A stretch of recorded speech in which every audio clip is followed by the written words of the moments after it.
حضرت امام بخاری اپنے پیش رو ائمہ کی آرزو، اساتذہ کا فخر اور معاصرین کے لیے سراپا رشک تھے۔ ان کے زمانے میں احمد بن حنبل، یحییٰ بن معین اور علی بن مدینی کا فن حدیث میں چرچا تھا، لیکن جب آسمان علم حدیث پر امام بخاری کا سورج طلوع ہوا تو تمام محدثین کہتے ہیں ستاروں کی طرح چھپتے چلے گئے۔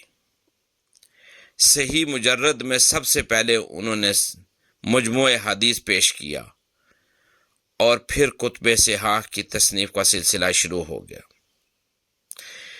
یہ عظیم شخصیت یعنی ابو عبداللہ محمد بن اسماعیل البخاری الجعفی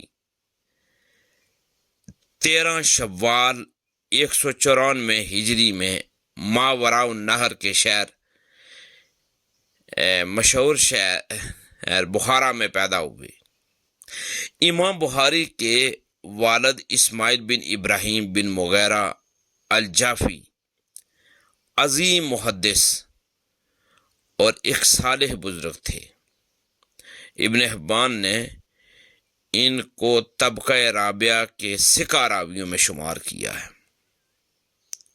امام ذہبی نے تاریخ اسلام میں اور امام بخاری نے تاریخ کبیر میں ان کا مفصل تذکرہ لکھا ہے۔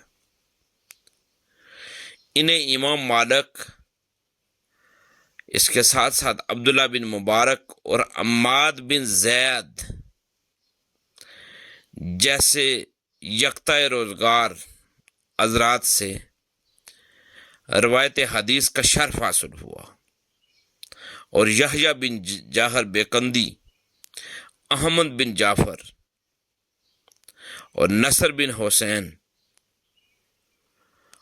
اور اس کے ساتھ ساتھ عراقیوں کی ایک بہت بڑی جماعت نے ان سے احادیث کا سماع کیا۔ کہتے امام بخاری کے والد خوشحال اور دولت مند تھے، اور جس قدر مالدار تھے اتنے ہی پرہیزگار تھے۔ احمد بن حفص کہتے ہیں کہ میں ابو الحسن اسماعیل بن ابراہیم کی موت کے وقت ان کی خدمت میں حاضر تھا۔ وہ کہنے لگے، میرے پاس جس قدر مال ہے اس میں 1 درم بھی مشتبہ نہیں ہے۔ کہتے ہیں امام بخاری کے جد امجد مغیرہ بن بردز جعفی مجوسی تھے، اور اس زمانے میں بخارا کے حاکم یمان جعفی کے ہاتھ پر مشرف با اسلام ہوئے، اور اسی نسبت سے جعفی کہلائے۔ امام بخاری کو یہ جو جعفی کہا جاتا ہے وہ بھی اسی سبب سے کہا جاتا ہے۔ یہ عظیم شخصیت امام بخاری رحمۃ اللہ علیہ ایام طفولیت ہی میں آپ کے والد کا انتقال ہو گیا تھا،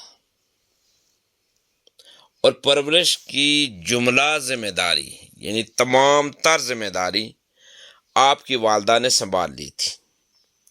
صغر سن میں ہی امام بخاری کہتے ہیں نابینا ہو گئے۔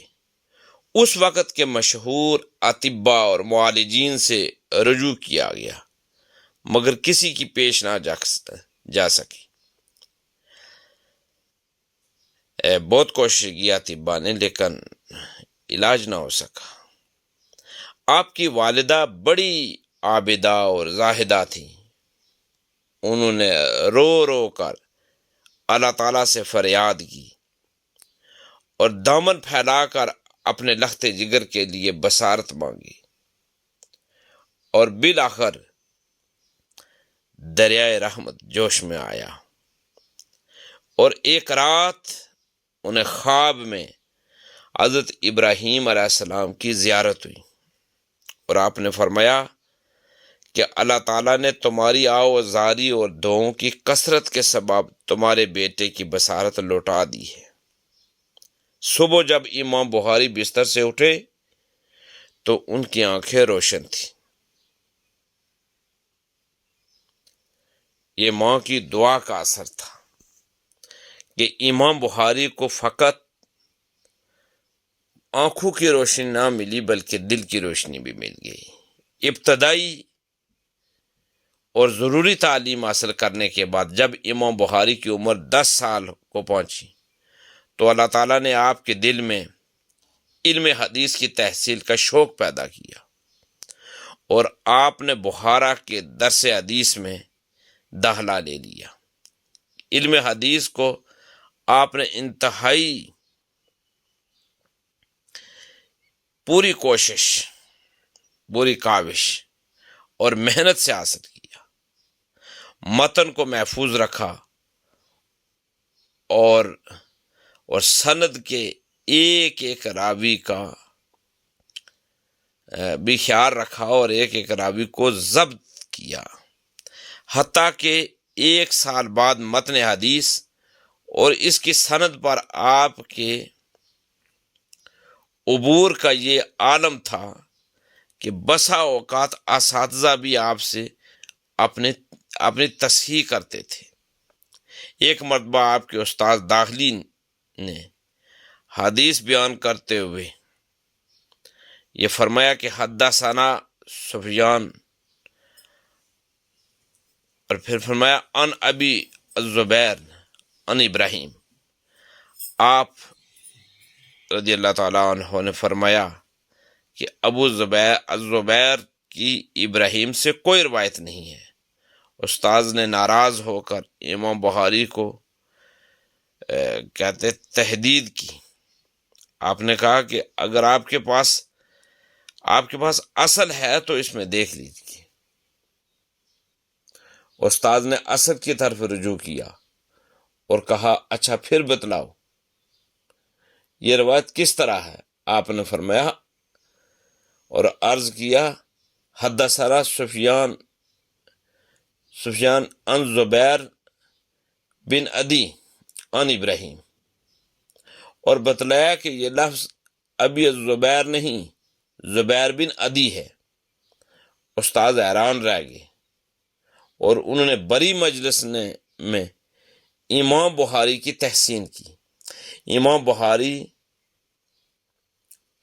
یوں ہی تیزی اور مہارت سے علوم دینیہ حاصل کرتے رہے، یہاں تک کہ 16 سال کی عمر میں امام بخاری نے عبداللہ بن مبارک، وکی بن جراح اور دیگر اصحاب ابی حنیفہ کی کتابوں کو ازبر کر لیا تھا،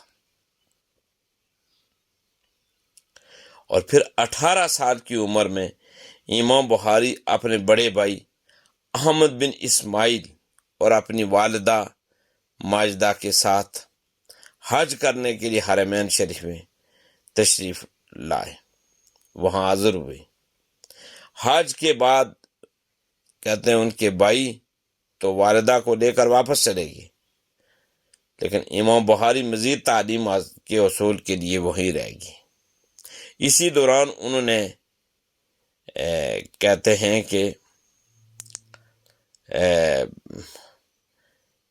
یعنی ایک کتاب بھی لکھی،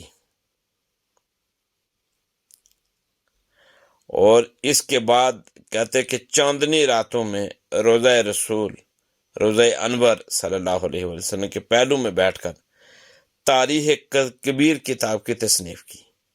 امام بخاری کہتے ہیں میں نے تاریخ کبیر میں جتنے لوگوں کے اسماء ذکر کیے ہیں مجھے ان میں سے ہر ایک کے بارے میں کوئی نہ کوئی قصہ معلوم تھا، لیکن اختصار کے سبب میں نے ان تمام قصوں کو درج نہیں کیا۔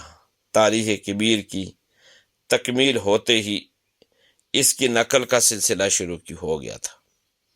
محمد بن یوسف کہتے ہیں کہ میں نے تاریخ کبیر کو اس وقت نقل کیا جب ابھی امام بخاری کی داڑھی بھی نہیں آئی تھی۔ یہ عظیم شخصیت امام بخاری رحمۃ اللہ علیہ، آپ نے طلب حدیث کے لیے پہلا سفر مکہ کی طرف آپ نے فرمایا تھا۔ آپ زندگی کے نشیب و فراز سے گزرتے رہے۔ اللہ تبارک و تعالی وہ عظیم ہستیاں جو اللہ تبارک و تعالی کے بتائے ہوئے راستے پر چلتی ہیں اور اس کے دین کی خدمت کے لیے اپنے آپ کو وقف کر دیتی ہیں، اللہ تعالیٰ ان پر بہت کرم کرتا ہے۔